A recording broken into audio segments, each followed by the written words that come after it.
राम राम राम राम राम राम राम राम राम नारायण नारायण। पुरुषः स परः पार्थ भक्त्या लभ्यस्त्वनन्यया यस्यान्तस्थानि भूतानि येन सर्वमिदं ततम्। 22वां श्लोक। हे प्रथानंदन अर्जुन, संपूर्ण प्राणी जिसके अंतर्गत हैं और जिससे यह संपूर्ण संसार व्याप्त है, वह परम पुरुष परमात्मा अनन्य भक्ति से प्राप्त होने योग्य है। व्याख्या। यस्यान्तस्थानि भूतानि येन सर्वमिदं ततम्। 7वें अध्याय के 12वें श्लोक में भगवान ने निषेध रूप से कहा कि सात्विक, राजस और तामस भाव मेरे से ही होते हैं, पर मैं उनमें और वे मेरे में नहीं हैं। यहाँ भगवान विधि रूप से कहते हैं कि परमात्मा के अंतर्गत संपूर्ण प्राणी हैं और परमात्मा संपूर्ण संसार में परिपूर्ण है।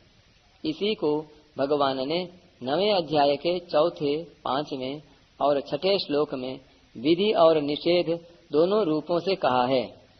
तात्पर्य यह हुआ कि मेरे सिवाय किसी की भी स्वतंत्र सत्ता नहीं है। सब मेरे से ही उत्पन्न होते हैं, मेरे में ही स्थित रहते हैं और मेरे में ही लीन होते हैं। अतः सब कुछ मैं ही हुआ।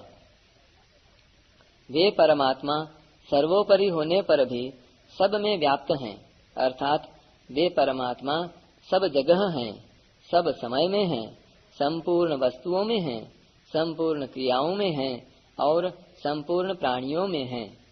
जैसे सोने से बने हुए गहनों में पहले भी सोना ही था, गहना रूप बनने पर भी सोना ही रहा और गहनों के नष्ट होने पर भी सोना ही रहेगा। परंतु सोने से बने गहनों के नाम, रूप, आकृति, उपयोग, तौल, मूल्य आदि पर दृष्टि रहने से सोने की तरफ दृष्टि नहीं जाती।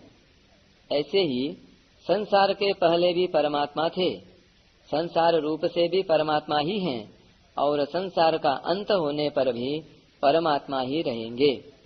परंतु संसार को 5 भौतिक, ऊंच नीच, बड़ा छोटा, अनुकूल प्रतिकूल आदि मान लेने से परमात्मा की तरफ दृष्टि नहीं जाती। पुरुषः स परः पार्थ भक्त्या लभ्यस्त्वनन्यया। पूर्व श्लोक में जिसको अव्यक्त, अक्षर, परम गति आदि नामों से कहा गया है, उसी को यहाँ पुरुषः स परः कहा गया है। ऐसा वह परम पुरुष परमात्मा अनन्य भक्ति से प्राप्त होता है।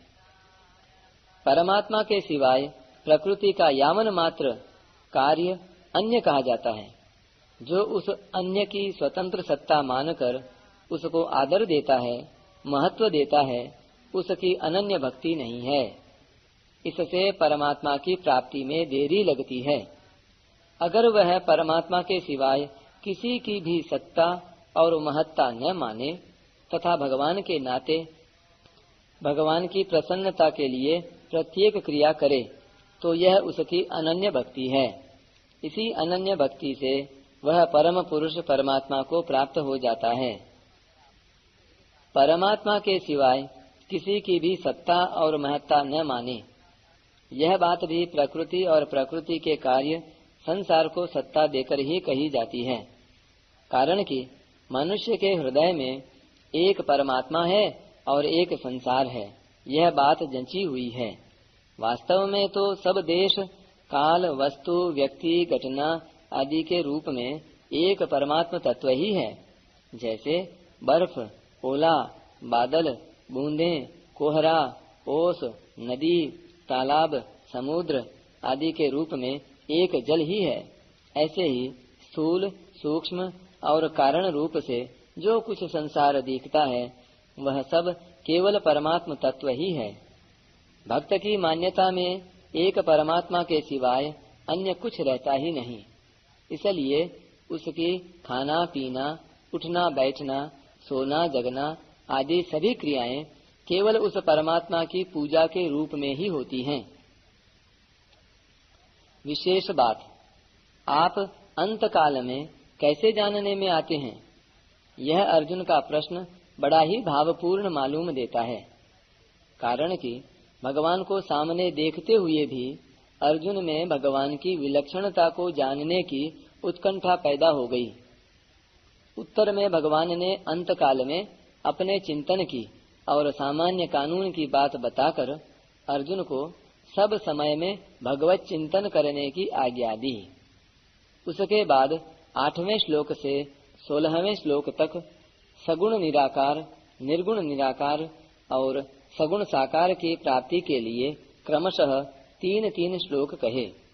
उनमें भी सगुण निराकार और निर्गुण निराकार की प्राप्ति में प्राणों को रोकने की बात साथ में होने से कठिनता बताई और सगुण साकार की उपासना में भगवान का आश्रय लेकर उनका चिंतन करने की बात होने से सगुण साकार की प्राप्ति में बहुत सुगमता बताई। 16वें श्लोक के बाद सगुण साकार स्वरूप की विशेष महिमा बताने के लिए भगवान ने 6 श्लोक कहे। उनमें भी पहले के 3 श्लोकों में ब्रह्मा जी की और उनके ब्रह्मलोक की अवधि बताई और आगे के 3 श्लोकों में ब्रह्मा जी और उनके ब्रह्मलोक से अपनी और अपने लोक की विलक्षणता बताई। तात्पर्य है कि ब्रह्मा जी के सूक्ष्म शरीर से यानी प्रकृति से भी मेरा स्वरूप विलक्षण है।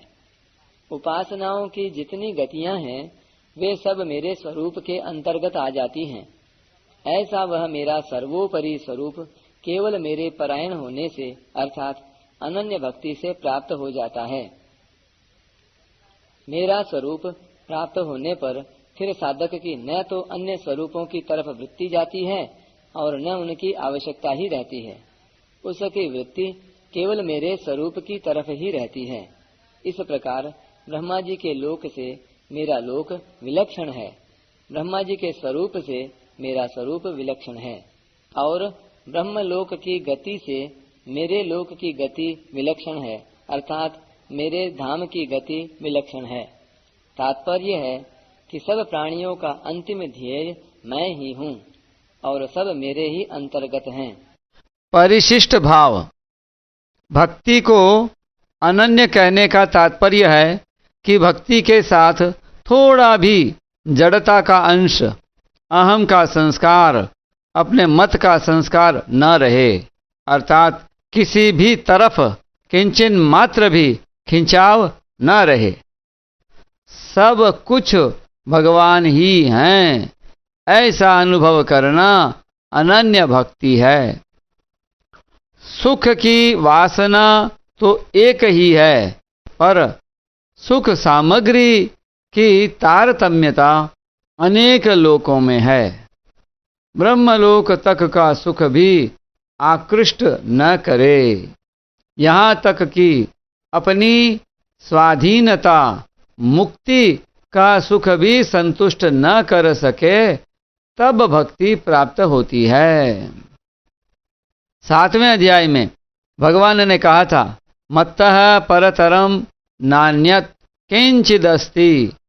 उसी बात को यहाँ यस्यांतः स्थानि भूतानि येन सर्वमिदं ततम् पदों से कहा है। इसी को आगे 9वें अध्याय के 4-5वें श्लोकों में विस्तार से कहेंगे। इन सब का तात्पर्य है कि एक भगवान के सिवाय कुछ भी नहीं है अर्थात सब कुछ भगवान ही हैं।